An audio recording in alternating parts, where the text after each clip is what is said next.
Yeah, I was watching that, and I think about the one time in my life where it stopped me in my tracks is what Steve was saying. Steve Harvey was saying, having no vision, and that's what I've shared. Sometimes you've heard me share about coming home one day from policing and finding that my life had totally changed. That my wife had walked out, taking the kids, taking half the stuff, and then I ended up very soon back into my parents' home, living in the bedroom that I'd grown up. And that was the thing that took my vision and my dreams away. Up to then, I was fairly confident about a lot of things. I had a family, I had a home, I had a future in my career. And when that happened, it just stopped me in my tracks. And it took me 2 years because I had no vision, no dream left, I felt. And to work out, where do I go next? All I could see, it was the first time in my life that I could see black or bleak, and I didn't know what to do. So most of the time I spent playing games, apart from spending time with my kids when they came, having loving times with them, and working as hard as I could when I was working. Apart from that, I was numb, I was down, I couldn't see anything.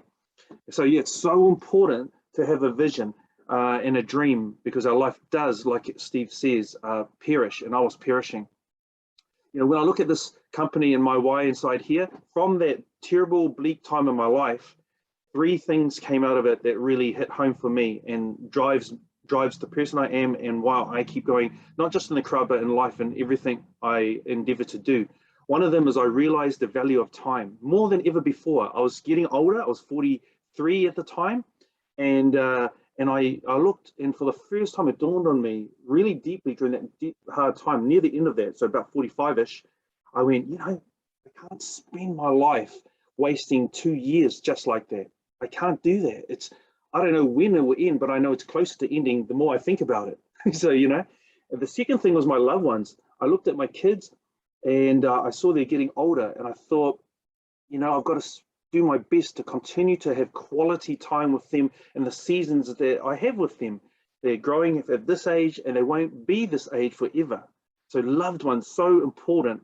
My kids, my dearest one, my parents, these are the loved ones in my life, and you'll have them as well. And thirdly is our world. I think that God put us on this planet for a reason, and that is not only to spend time with amazing people, but is to appreciate the earth.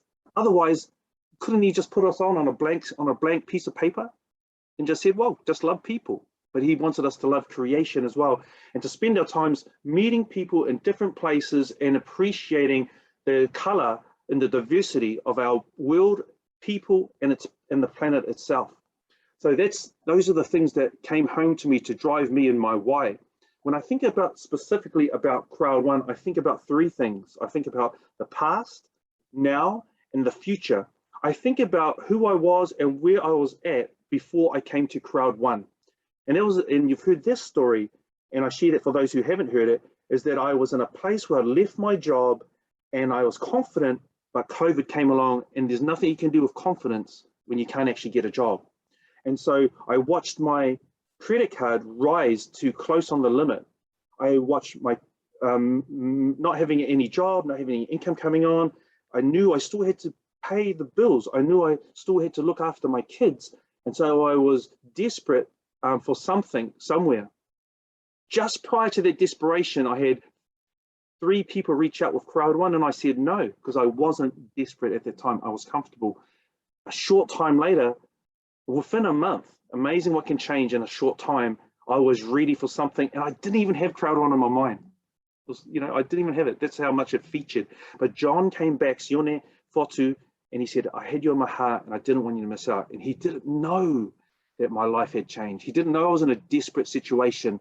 And so whenever I think about Crowd One and what it is, I think about my past and where I was.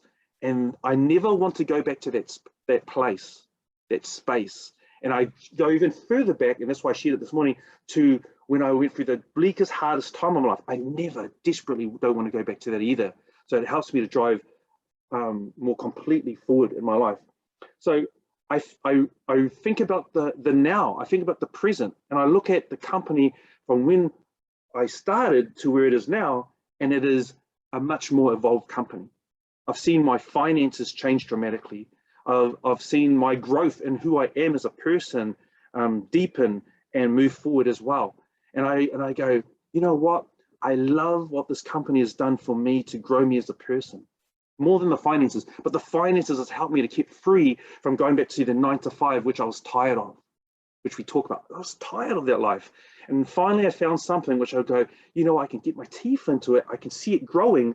It is the fastest growing company in the worst time in history. And I think this is it. If a company can grow the fastest during the worst time, and it's struggling with that itself, even the company doesn't know how to handle the growth, I'm going, that's the company I want to be a part of now and for the future. And so I look at that, and then I think about the future, and I think the future is bright. The company is rolling out the products, it's getting its ducks in a row, it's completing the Ferrari of networks so that it will launch completely into the world, and I am a pioneer, a part of it now to the future, and I'm letting go of the past. So past, present, future, valuing time, loved ones in our world, and that's why, that's my why, and what's kept me active in the crowd.